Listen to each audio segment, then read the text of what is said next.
Spotlight is proudly sponsored by HEC Media, St. Louis's home for arts, education, and culture. The music is the gift, and that keeps people coming back. A lot of these young people really are the future of art. Have a chance to really get to know and find yourself here.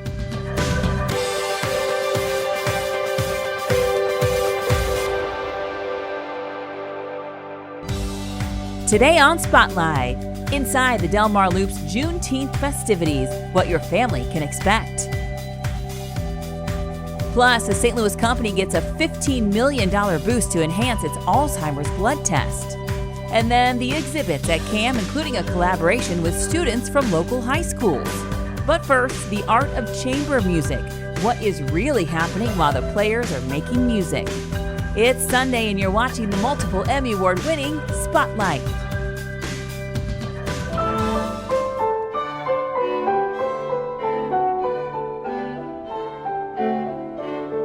In this intimate setting, musicians from the Missouri Chamber Music Festival, or MOCM, are one with each other as well as the audience. Chamber music is small ensemble playing. It speaks to this idea of being unconducted. So the members are really sharing in the creation of the music, sharing the pulse of the music without an external director. So chamber music is a lot about not only expressing yourself through your part, but really being sensitive to listening to what your colleagues are doing and responding to that in a nonverbal way through your music. When you play with a symphony, you are part of a very refined and artistic sports team in which you take direction and then you work together to see that direction come to fruition.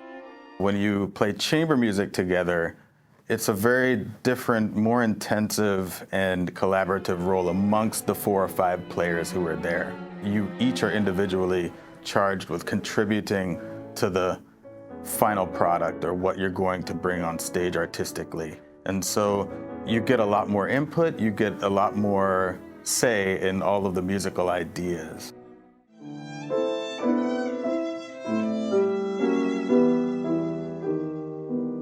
you mind if we do that again for me? Not at all.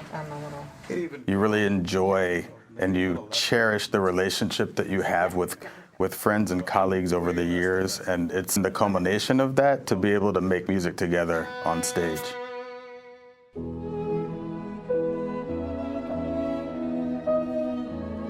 Every year in June, the Missouri Chamber musicians put on a festival with the mission to bring the fine art of small ensemble genre to a wide audience with dynamic, accessible performances of the highest quality.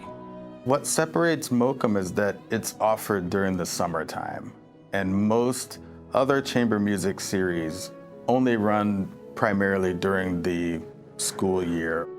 And so it gives the area a year-round exposure, and it also introduces them to musicians that they don't often see.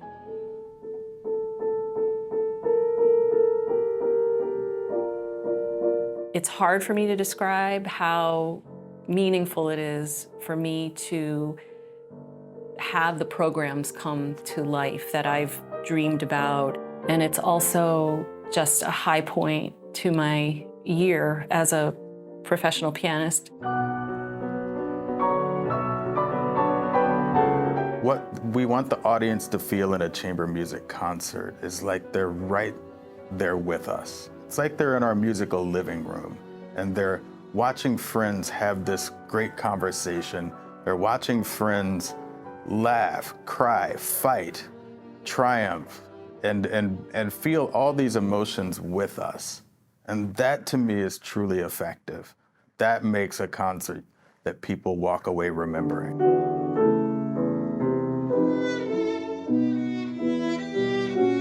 While playing chamber music requires special skills, both musically and socially, most of all, it involves working together to make something beautiful.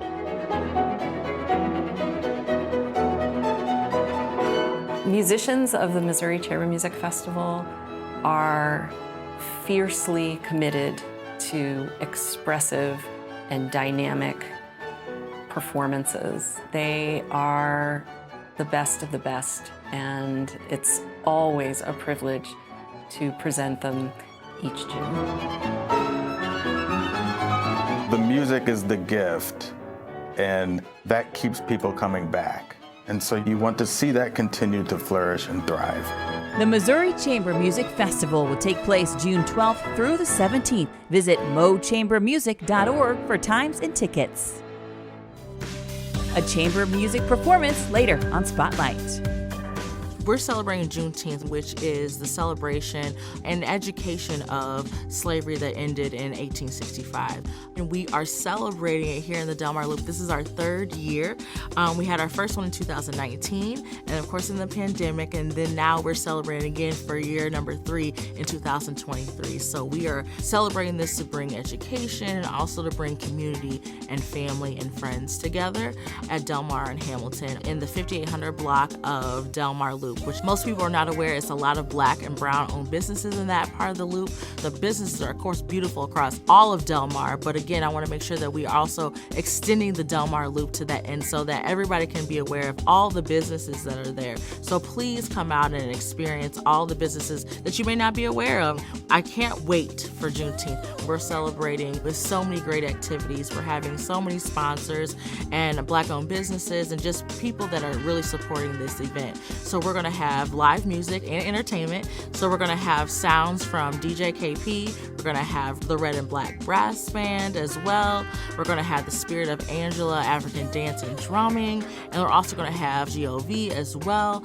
Also, Megan O is our host, so I'm so excited about that. So this event is really about expressing and just enjoying family, friends, and love and education and wanting to just bring more to the community. So we want you guys to enjoy that. There's going to be a shoe fly there as well, which is a non-for-profit organization that's going to be giving away brand new tennis shoes to the community. We're also going to have a vaccination clinic as well.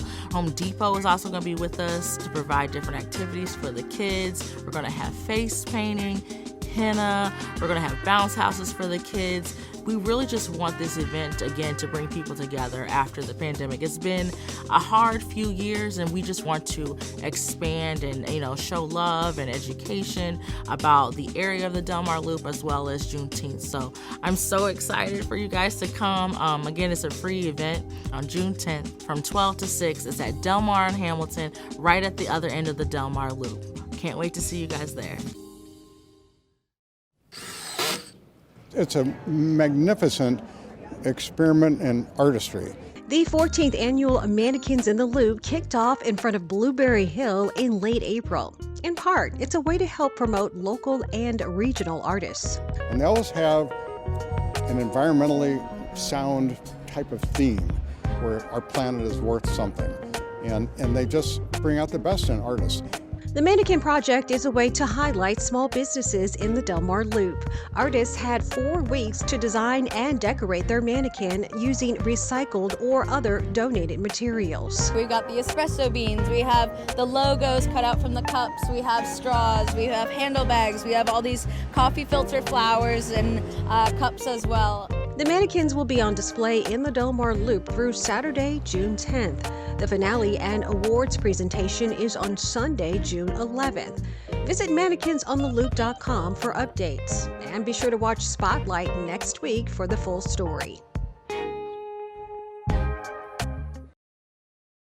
Alzheimer's disease is a neurodegenerative process that is the #1 cause of dementia in the world. The proteins that are most implicated in the disease process is amyloid beta and tau.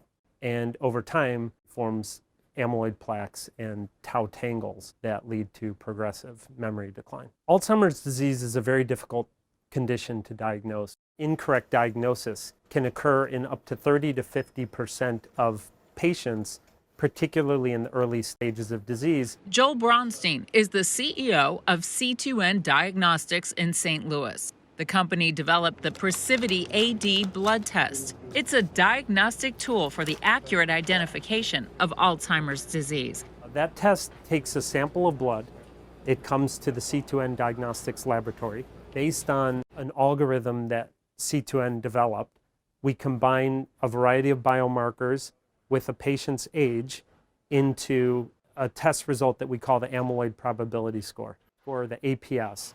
Amyloid is one of the proteins that's implicated in Alzheimer's disease. And we've been able to validate that APS measure against known markers of Alzheimer's disease, like amyloid PET scans or cerebrospinal fluid markers. And we know that the blood test result can provide a very accurate indicator of the presence of amyloid pathology in the brain.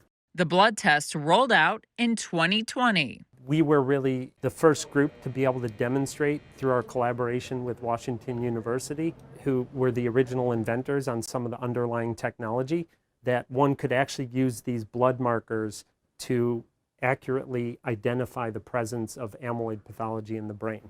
Braunstein says the test is important because it would be easily accessible and affordable. Blood tests may also allow for early identification of Alzheimer's disease, giving patients access to clinical trials, newly approved FDA drugs, and prevention strategies. New preventive therapies that are being studied in clinical trials. The test is used by interested clinicians across the United States and internationally. We offer the PrecivityAD blood test under a regulation known as CLIA, refers to the qualification of a laboratory. C2N also has a breakthrough device designation with the FDA. In our lab here, we can process hundreds of thousands of samples, but the global need for testing goes well beyond what we're capable of doing just in St. Louis. So C2N is developing partnerships with laboratories across the globe. The diagnostic tool would become broadly administered with FDA approval, which is the next step. Until then, clinicians can go to our online portal and request the test.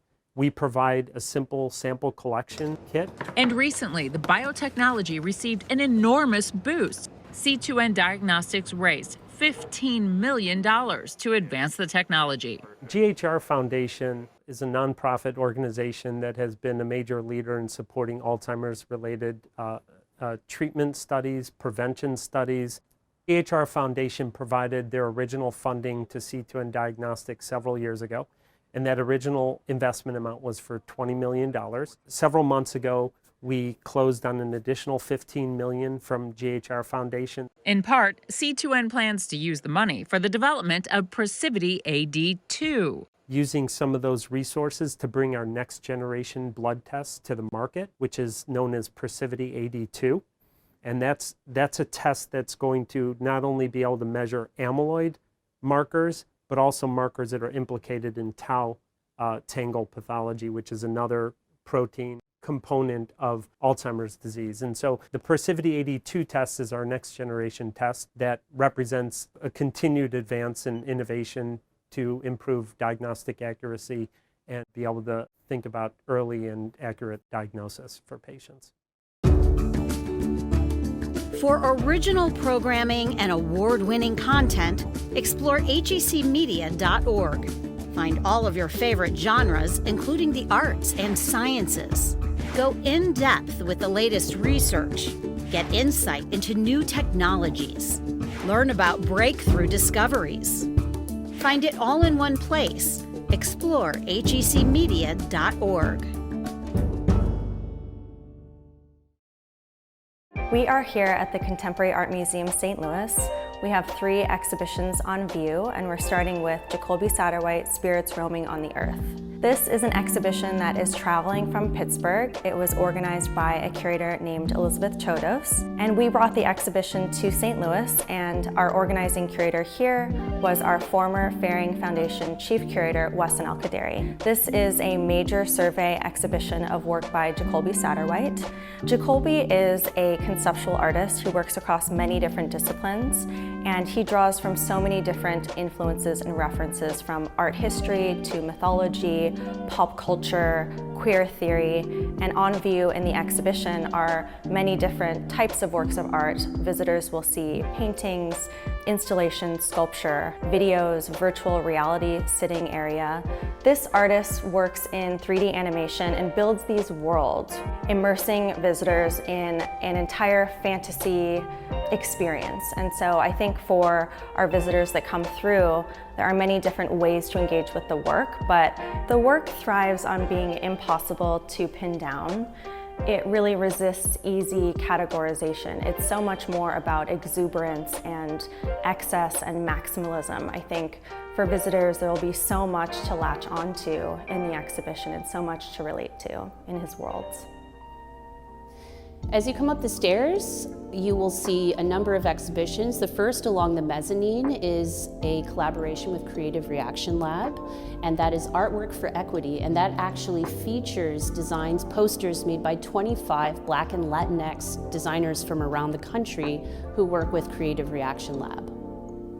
The second gallery that you come to is a collaboration with both of the high schools that are with our Artreach Partnership Program. So the first, at the end of the mezzanine, is My Home, My World, which is a collaboration with students of Sumner High School and local artist Mijay. And then in Gallery 2, we have collaborations with 2 schools and 2 artists. So the first is with Bharat Ajari at Sumner High School, the superheroes that North St. Louis needs. And then you'll also see a book and a cartoon that was made in collaboration with the students of Ashan High School and local artist Ellen Flowers. Hi, my name is Mijay. My name is Bharat Ajari. We both are resident teaching artists with the Contemporary Art Museum. And we both worked with students in the current exhibit, Tales from North St. Louis. My work with students actually grows out of my own frustration as a young art student, in the sense that I didn't take maybe as naturally to it as some others. And so I wanted to create a process where students could still explore themselves and have a comfortable way to identify themselves as artists. For me, as an immigrant artist, the idea of home is very different, especially knowing that there are people whose homes are being destroyed back in their native country. That compelled me to work on this whole idea of my home, my world. I hope you get a chance to come and see these exemplary artworks. It's not just a physical, it's multi-sensory experience. You must come and encourage these kids to pursue their creative careers. A lot of these young people really are the future of art, and they really need your encouragement to see themselves in that way, and the work they're doing is just dynamic and incredible. So you can see these exhibitions for yourself at CAM through August 13th. For more information, you can visit our website at camstl.org. This story brought to you by Educate.Today. In the mid-1990s, a circuit clerk stumbled upon at least 15 boxes tucked away in a basement in a downtown office building. Hidden in those boxes were stories about the enslaved people who used a St. Louis, Missouri courtroom to sue for their freedom. They're called the Freedom Suits. I don't know if you could come up with another group of cases that have been filed in our circuit in the 200 years that the city of St. Louis has had a circuit court that had more impact, not just on the individuals, but I think on the legal system and our culture and our society as a whole. I was kind of curious as to what kind of trial lawyer could convince 12 white men in the 1800s that a slave ought to win a lawsuit against the slave owner. And it's interesting to note that the great majority of suits were filed by women, because under the law, if they won their freedom, so did their children. We're celebrating the slaves who had the courage to do it because they faced such dire consequences if they lost. The lawyers who put the time in because they weren't getting paid and worked to win these suits for the slaves who were entitled to be free. And the judges and jurors who listened to their cases, took their evidence, and issued verdicts and orders that these slaves should be freed. And the slave master had to just give it up and let them go. To learn more about this important topic of American history, Send your learners to educate.today. Keyword Freedom Suits. Scan the QR code on your screen to follow us on Facebook, Twitter, or Instagram. In 1923, the Sisters of St. Joseph established a new college to provide higher education for women in the United States. Named after Mother St. John Fontbonne, the college's first classes were held in the Sisters' Carondelet Convent in South St. Louis.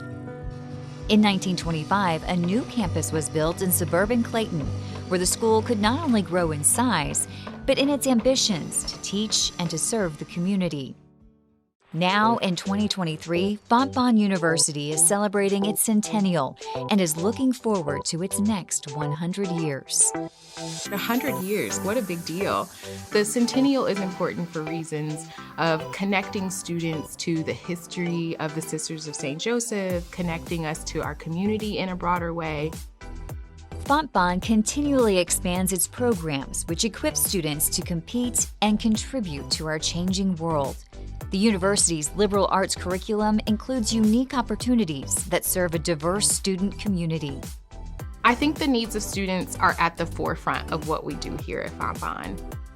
Fontbonne is really proud of new academic programs that it started, and these include, of course, our Bachelor of Science in Nursing program and a new program in criminal justice. Cybersecurity, we have our esports, which is really cool.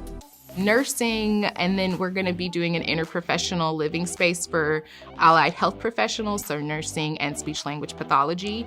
Fontbonne University launched the Bachelor of Science in Nursing program in the fall of 2022, which is really exciting for our university. But it's also going to meet a critical need for the nursing shortage in our community. We have really seen an incredibly diverse applicant pool and pool of enrolled students this past class. So we are actually in the process of having to reconfigure our current dormitories and remodel this building we're currently in to add more dormitories because of the significant boom in out-of-state applicants and acceptances.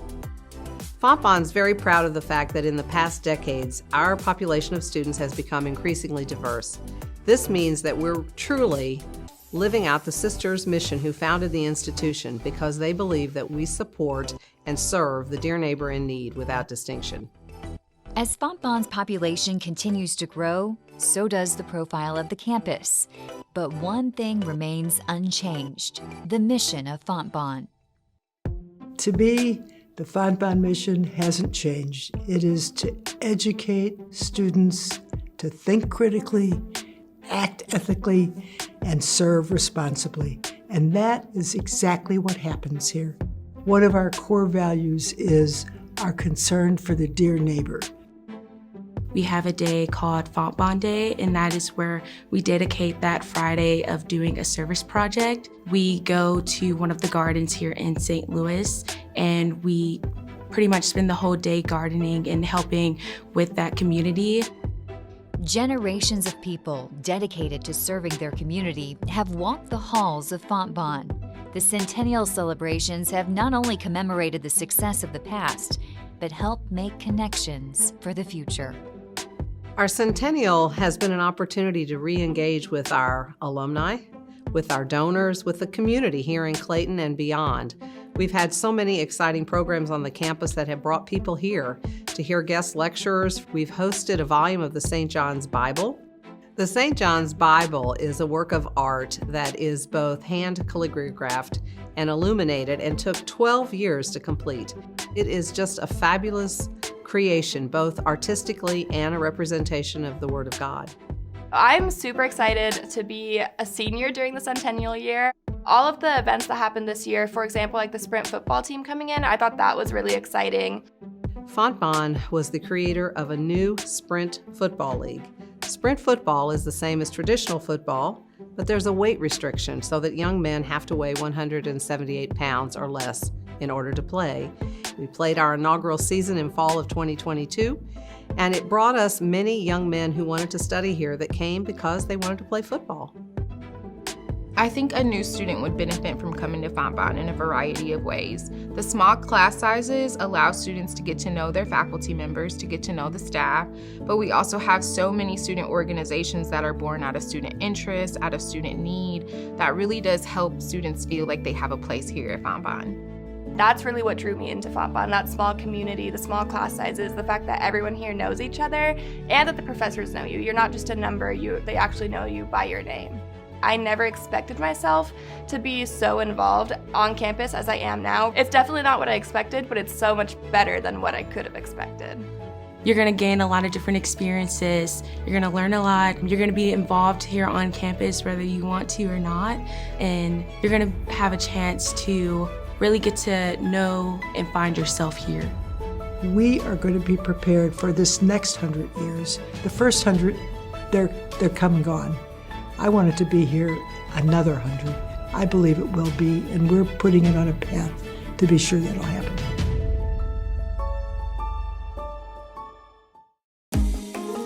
HEC Media. Recognized, celebrated, honored time and again for excellence in the industry. Find all of the award-winning content at hecmedia.org.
Next week, it's called rainscaping. It's one of the hottest new trends in landscaping.